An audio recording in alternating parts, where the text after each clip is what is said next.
Her pink face smiles from everything from tins of pasta to sunglasses and backpacks. And today, 10 years after she hit TV screens, Peppa Pig is such a phenomenon it's hard to imagine a world without her.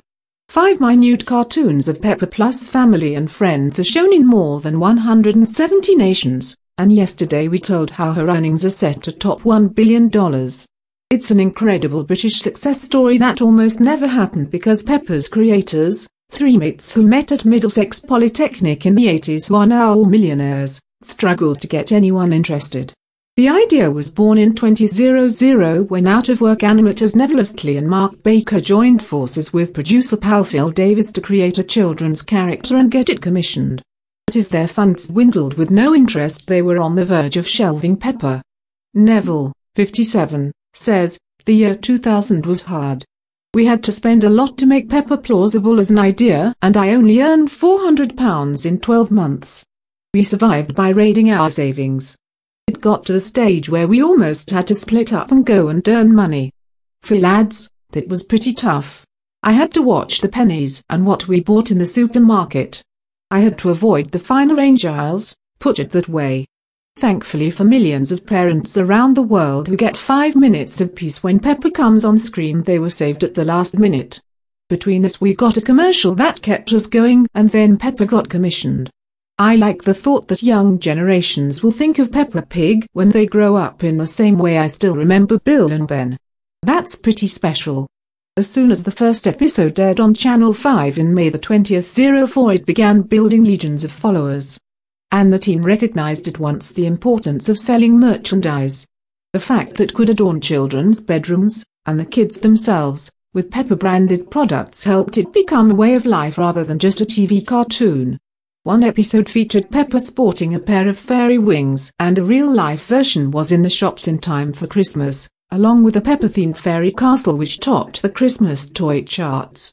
Now more than 200 episodes have been made along with more than 12,000 branded products, from garden sets to crayons and wellies.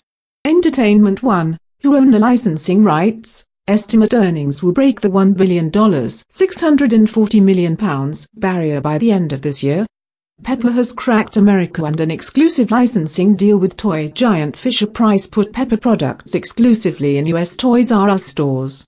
When that expires, a new deal with Jazzwares will land Peppa sold in 4,200 Walmart stores. "They love the Queen's English, the British accent," said Entertainment One's boss Dan Throop. "But where there's a hit there's a writ, and this week it was revealed that an Italian woman called Gabriella Capra is suing the show for £80,000. The show's Gabriella Goat character is called Capra, Italian for goat, in their version, and she says she has never lived it down since the goat bleated in Italian, "Hello, I am Gabriella Capra. Bah." And in September, a Facebook campaign to have Peppa banned for offending Muslims was revealed as a hoax that thousands of people fell for. Still, none of it comes close to denting Peppa's popularity. "You get protective of her," says Phil. "There are certain things we wouldn't involve her in, like political campaigns."